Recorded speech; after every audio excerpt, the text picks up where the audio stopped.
Hey, hey, welcome to the first official Right On Radio episode. Today we have a he's a good friend so far, and we're getting to know each other. It's been great. Leigh Detsom, his name. He's a pretty rad guy. He's in a band called House of Pines. He loves Lego, Warhammer, and he loves to work on vehicles as well. And he's very determined to get a great golf swing going this summer. So, yeah, Hey, here's buddy, nice to see you. yeah, you as well. How you doing? Great. Yeah.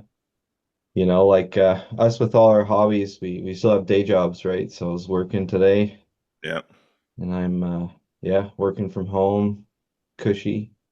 yeah, you're telling me that you get to nap here and there a little bit too. Oh yeah. It's awesome. Always, that's always nice. I mean, I nap a little bit too at work, but I try not to get caught. That's awesome. Yeah, I better not tell my boss that I said that too, just in case. Yeah, cool. So, yeah, I guess we'll get started with House of Pines here.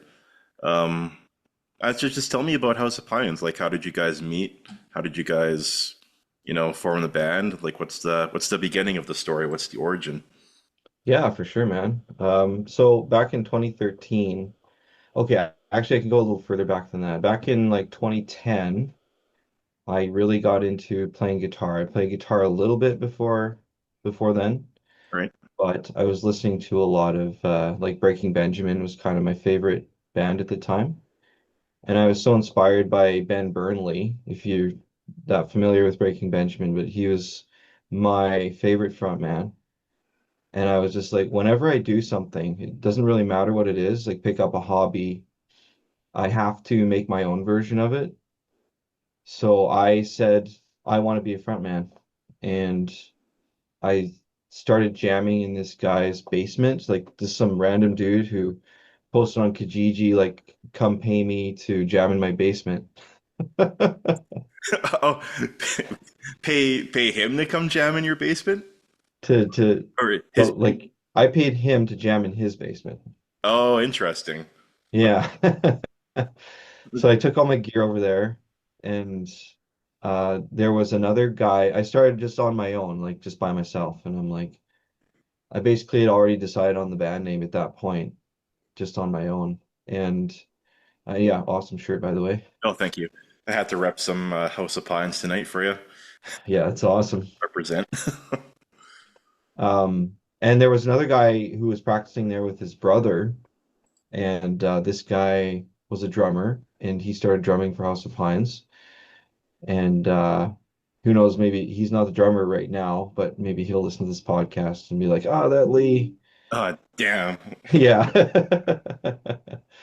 And then we found a bassist less than a year later, and Um, eventually, though, both those guys left the band, Right. the old drummer and the bassist, and the bassist moved away. I'm not sure where the drummer went.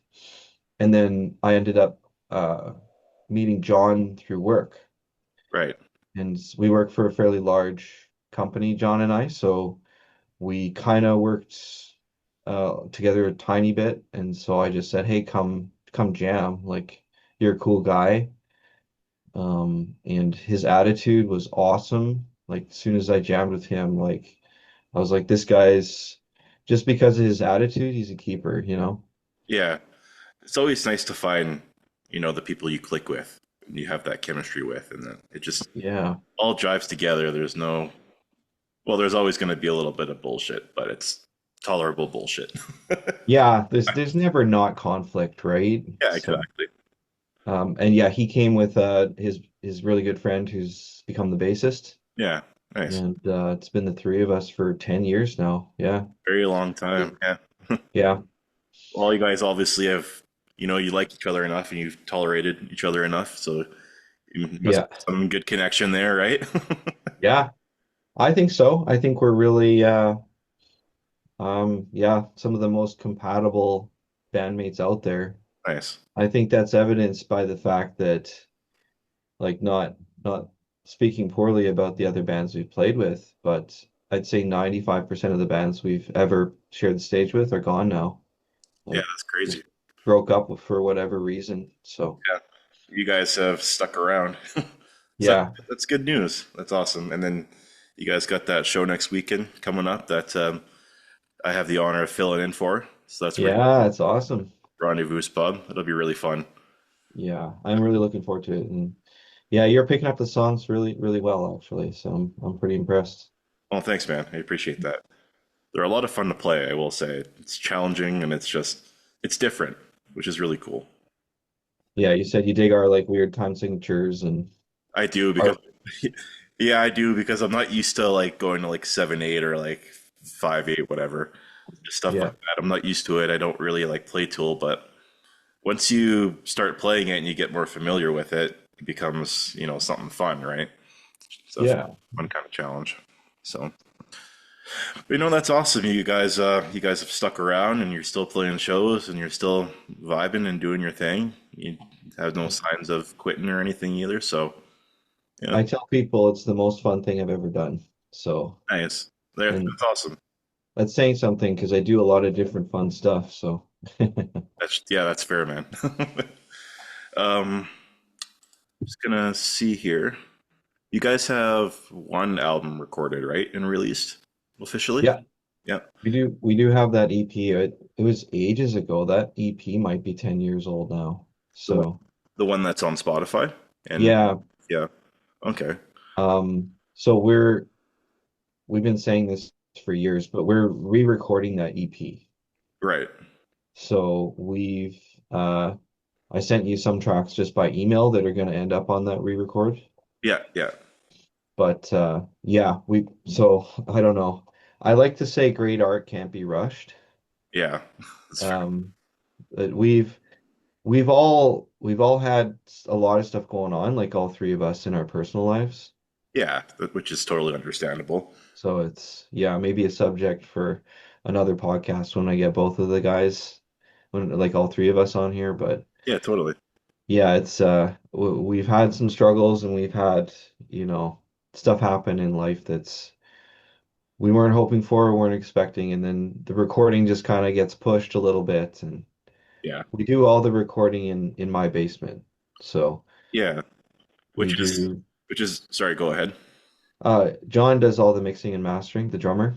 Yeah, So and he's excellent at it, and so it takes time. It's so our motivation kind of goes in waves, but yeah. No, I totally understand that. You either have, all the energy in the world you can expel into something productive, or you're just, you know, a potato. a potato. Yeah, tell me about it. Yeah, I was just gonna ask, so about the studio space you guys have in the basement. How long did it take you to put that together? Oh man. That's a good question because in our EP, like if you buy the CD itself, we have a little booklet in there and it has a picture of the studio space from 2015 and there's like almost nothing there. It's kind of like I didn't even expect that when I looked at it again. I'm like, "Oh crap, like we had nothing in there." Yeah, So we've just like accumulated stuff over 10 years, really. I mean, that's the explanation. So John started by using a bunch of microphones that I already had sitting around and mic'd up the drum kit and mic'd up my guitar. And then eventually John, because he's the mixer masterer, he's like, oh, we need these better microphones. And then he bought like all new microphones and yeah. There's a lot of fanciness going on in that basement, and it's so full of gear. Like it's just like you could spend like hours down there asking yeah, questions and checking things out. It's yeah, super, just exploring. yeah. I don't even Yeah, and, I don't even want to know how much all that costs. yeah, neither do I, to be honest. But I mean, I guess it was like an accumulation of all your guys' gear, like put together, I guess. So maybe it Yep. wouldn't be too bad. Yeah, well, I think I've bought the most in terms of just like sheer volume of money. Right. 'Cause I have like 5 amps and one, two, three, four cabs for guitar, one cab for bass, Oh, and that those 5 amps are just for guitar. So I have 2 amps for bass. And you see my pedal boards. I have like those 3 pedal boards down there, and Got like two or three pedal boards with like multiple stuff. Yeah. yeah, exactly. So I just love my gear. I love collecting. Yeah. Um, so it's like some of it I don't even use right now, which is a little sad, but I did a bit of a purge not that long ago. Right. Just I was living with an ex actually, and so before she moved in, I purged a bunch of gear, and then she moved out. I bought a little bit more again. Nice. But yeah, funny story, and then I built the guitar gallery. Nice. Yeah, it's always when the girlfriend goes, you're like, oh, I can do what I want now. Yeah, Well, not that you couldn't before, but you know what I mean. It's like, oh, you just, yeah, you know what I'm saying. I don't really. there was a lot of freedom, to be honest. Yeah, Yeah. yeah. Um, yeah, and you said John did the mixing. He does the mixing and mastering and everything. Yep. Nice. Yeah, he's the other reason we do it kind of slowly is John, he does a lot of research and then he'll figure out a new way to do something.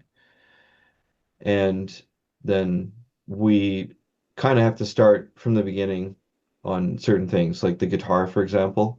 Yeah, He'll get a new microphone and he'll say, "Oh, we have to re-record the guitar now on this mic." Or I'll get a new amp and he'll be like, "Oh, we have to like record on this amp now." And so totally fair. to be honest with you, I think all three of us have a bit of analysis paralysis in some ways, right? So, Oh, fair enough.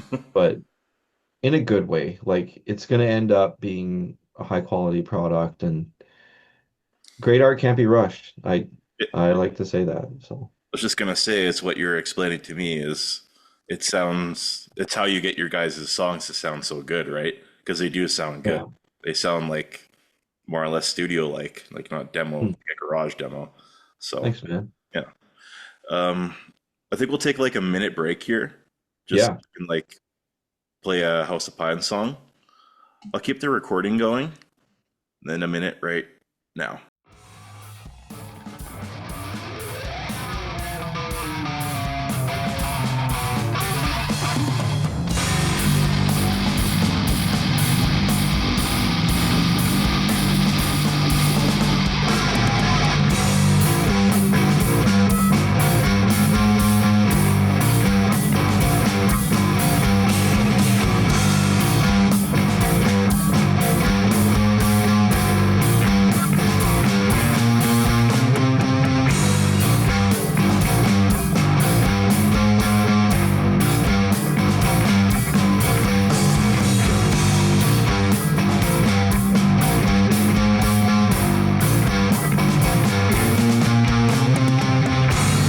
From the land of good times lost. So I guess I'll ask one more question here about House of Pines.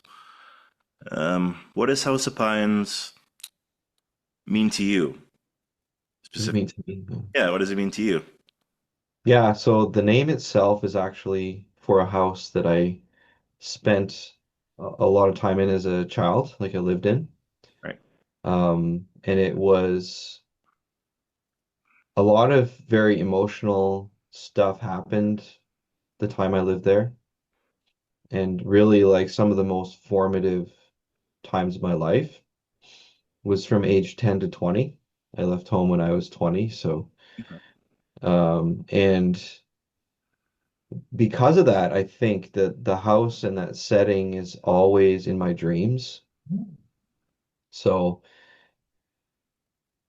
it's it's like stuck in my mind. So when it comes to the songs themselves, I write a lot about the stuff I went through back then Hmm.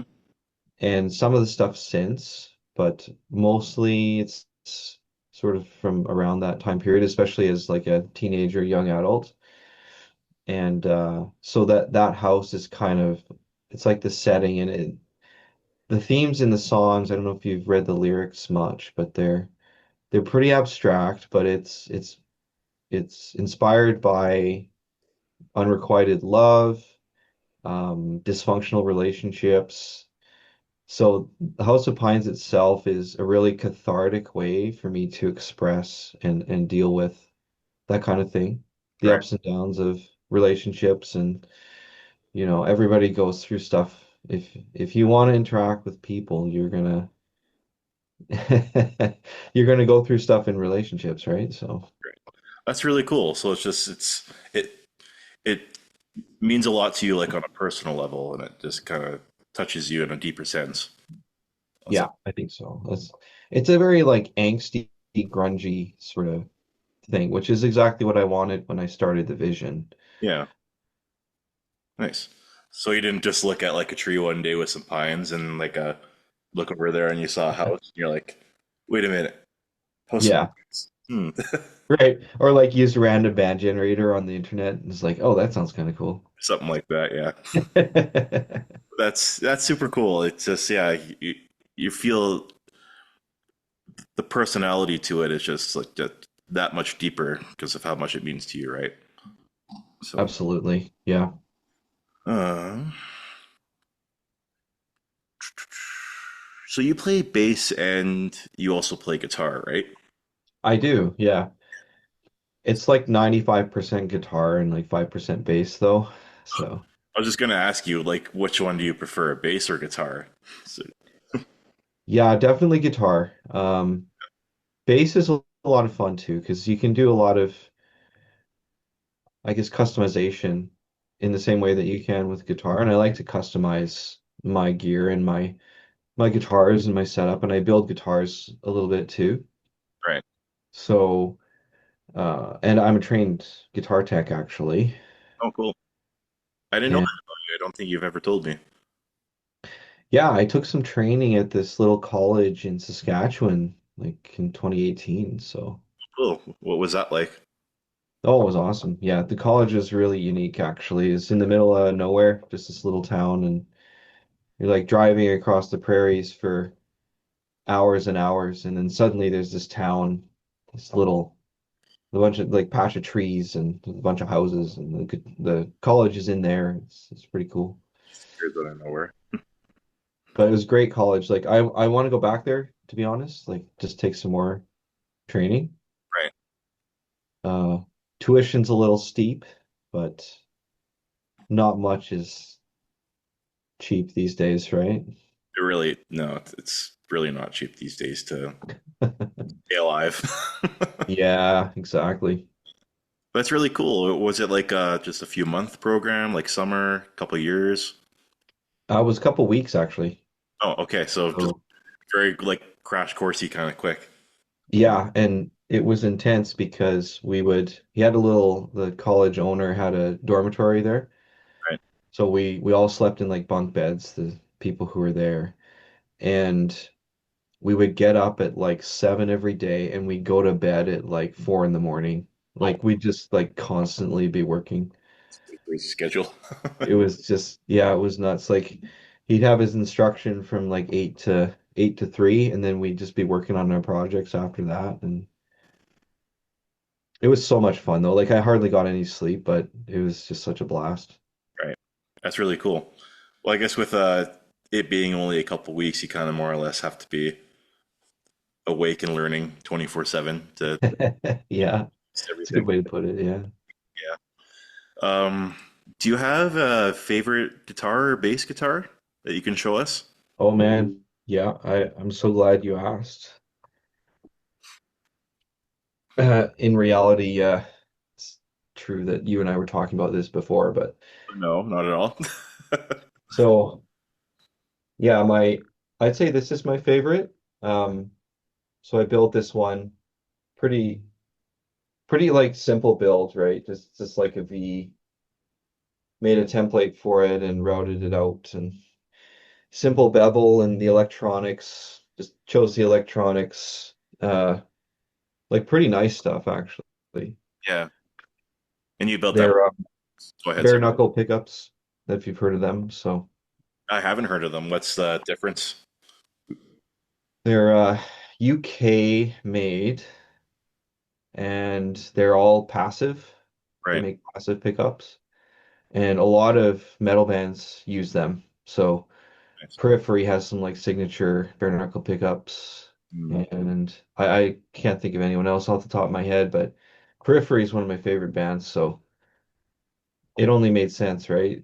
Yeah. How they get their like, I guess that's how they get their like super like drop D kind of like sludgy like kind of sound Hmm. through those pickups. The genty sound, yeah, exactly. Gent, yeah, or however you say it. Gent is not a genre, by the way. Oh, it's not. I thought it was. That's a Periphery reference. They Oh, uh they have an album called Gent is not a genre. oh, it's funny. I'll have to Yeah. check that out. Oh, what was I gonna say? Yeah, it's a nice guitar. It's a Good nice time. it's a nice V shape. Is there two pickups on it or is it just the one? It's a two pickup, yep, two.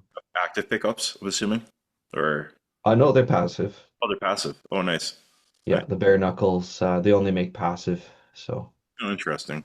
or at Cool. least they did at the time I bought them. Maybe that's changed, but Right. yeah. Cool. Are you gonna use that guitar at the show next weekend? Actually, no, I won't because so my guitars are in two different tunings that I use on stage, and this one is the other tuning. So the ones that we're playing at the show, normally I do play in both tunings at a show, but in this case, I decided to just run a set list on one tuning, and just made it a little easier, I think, to we had enough songs to play in just the one tuning, so and then and fewer songs for you to learn. Yeah, that's true too. Um, so you built that guitar from scratch? Like it's all made by you or on the wood? Um, Actually, no, I bought the neck. Oh, you bought the neck. Yeah, I Nihal, the bassist, for those listening, because John already knows,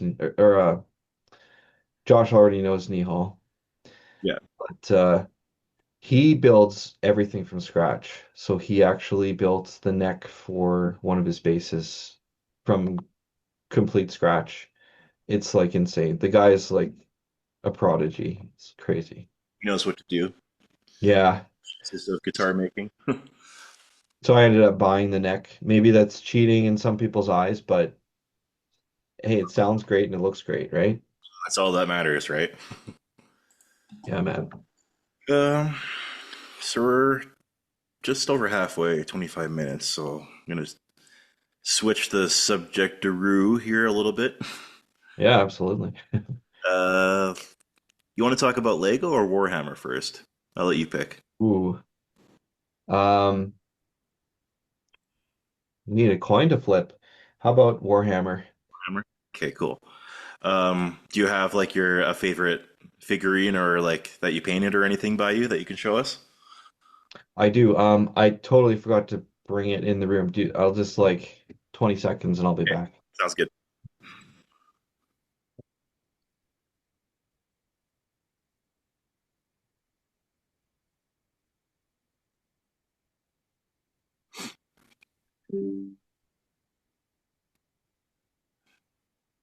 Okay, so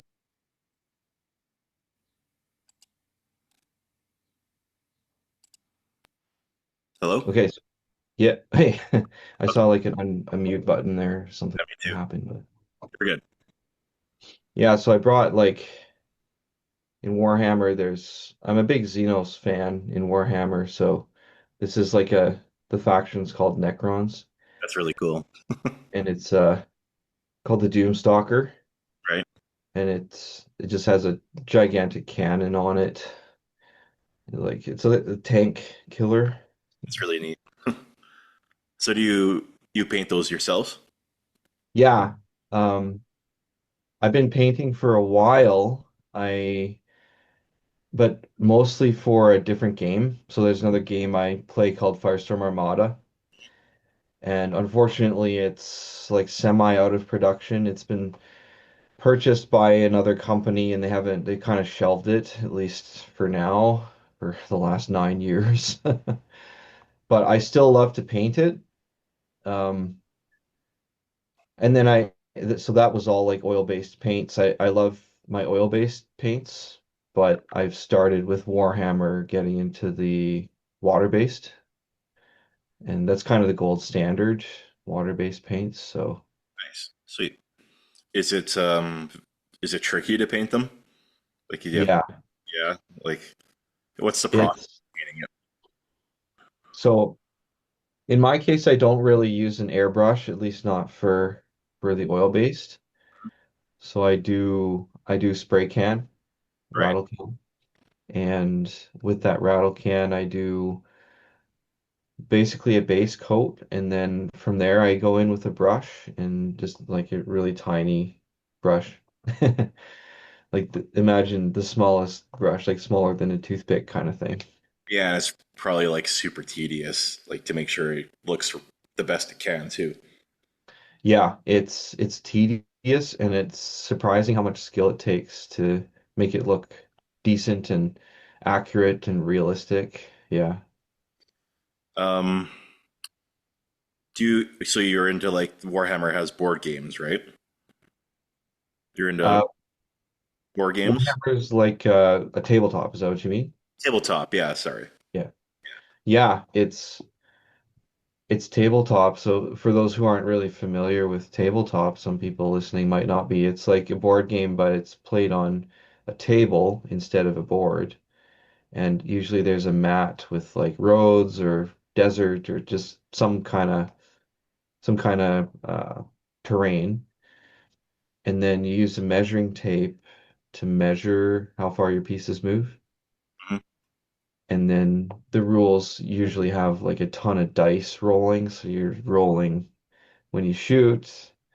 There's other effects, sometimes rolling to um, certain movement effects.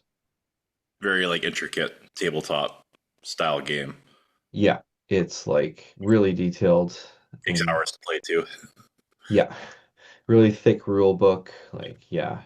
That could be really fun when you obviously know what you're doing. Could be like very like competitive too, I'm assuming.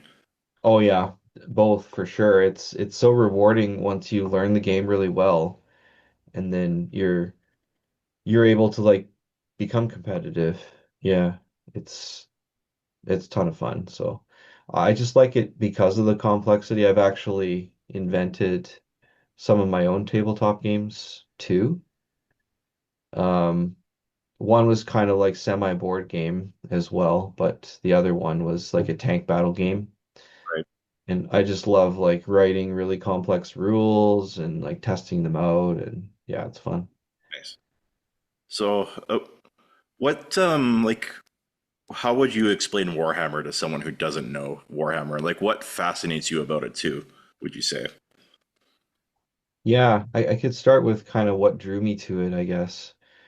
Um, I started with a game in the 90s called Warzone, Mhm.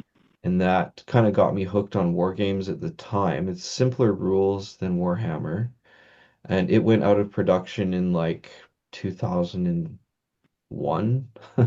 Oh wow, long And time. I still have the figurines for that, and I painted them too, but it's like imagine a 12-year-old painting little figurines. They're not exactly that high quality paint jobs, but Little outside the lines with the color kind of thing. yeah, exactly. So that kind of got me hooked, and then I found this Firestorm Armada some years later, which was what year would that have been? 2013, I think, Right. around the time House of Pines started. Started collecting and playing that guy. I really like that one because it's all spaceships.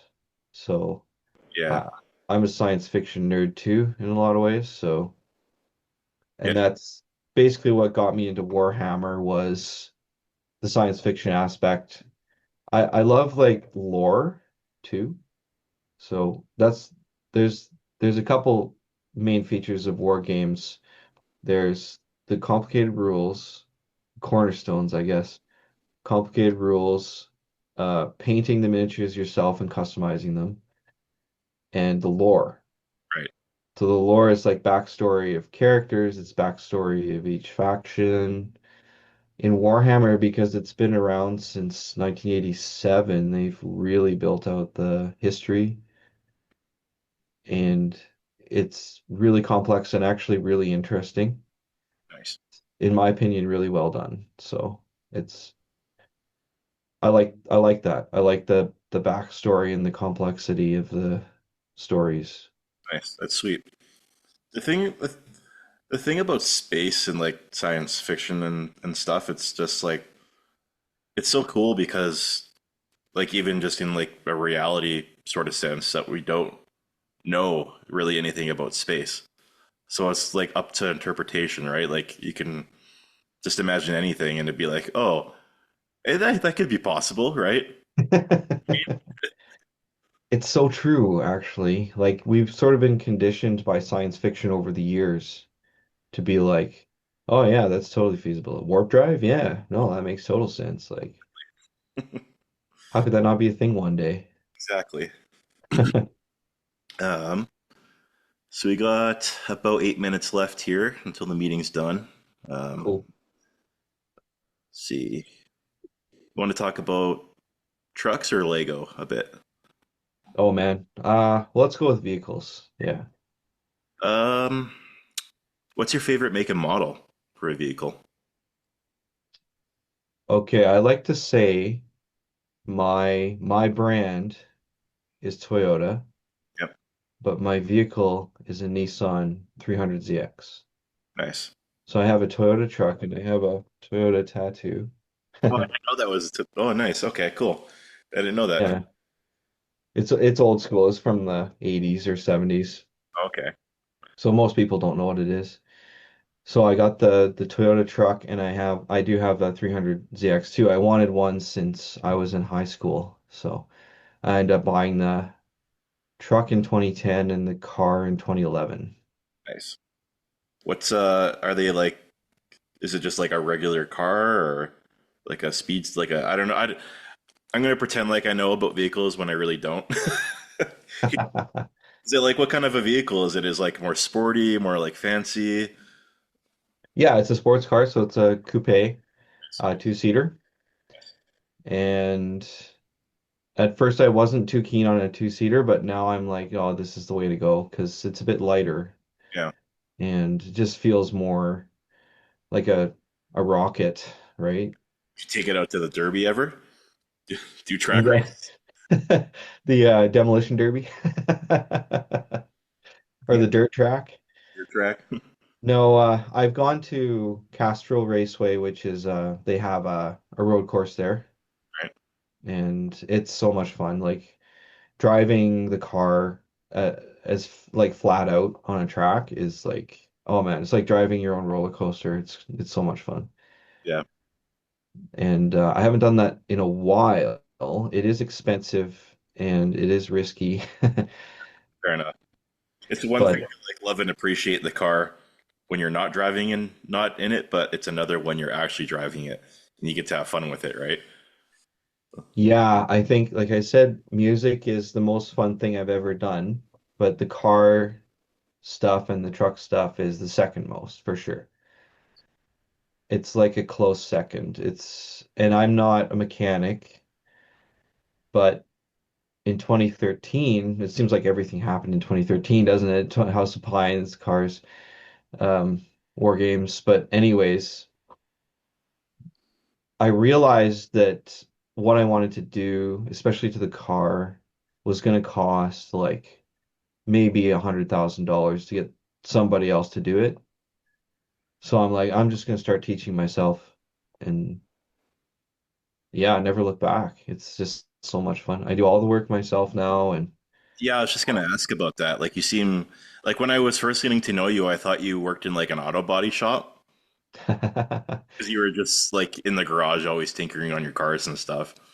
But yeah, you seem really knowledgeable like about it and like what fascinates you about like working on your own cars? Like what do you like about it?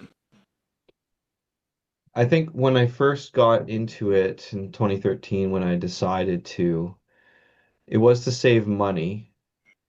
And then as soon as I started doing it, I'm like, I would get into this rhythm when I was building. It's basically building things. It's like building a Lego set or painting a Warhammer model. It's all the kind of that similar sort of part of my brain. And I just get lost in it.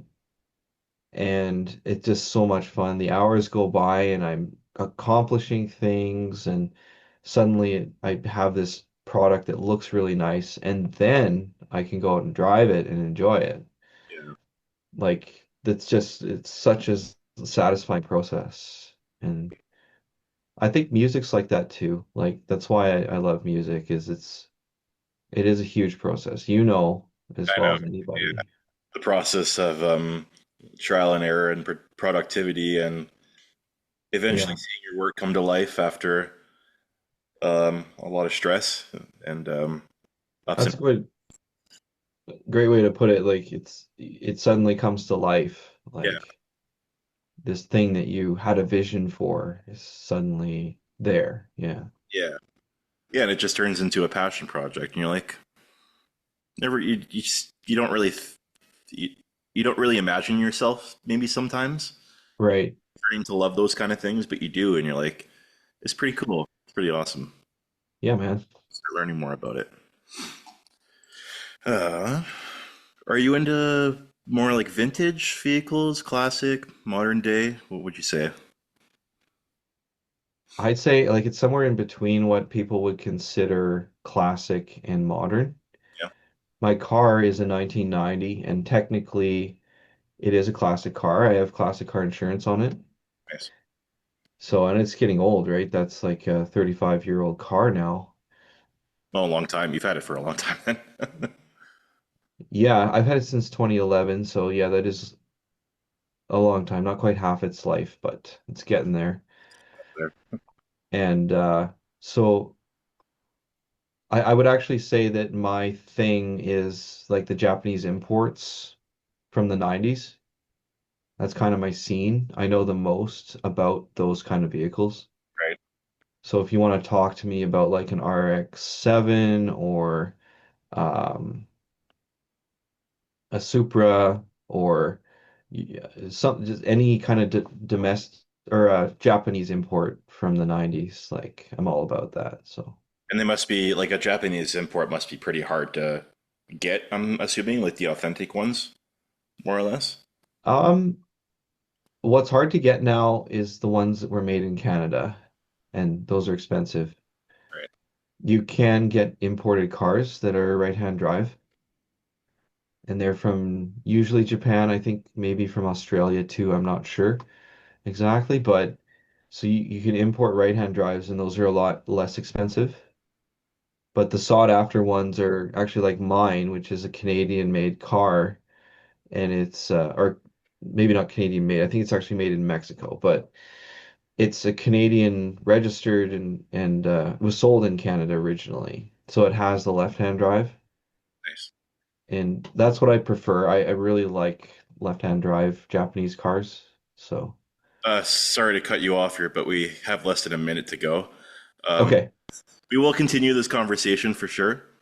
Uh, yeah, absolutely. it's great to have you on. It was a good talk, and yeah, we'll continue on next time, and we'll get to learn more about you. Hey, thanks, man. It's been a lot of fun. Yeah, Okay, cool. Thanks for talk to you soon.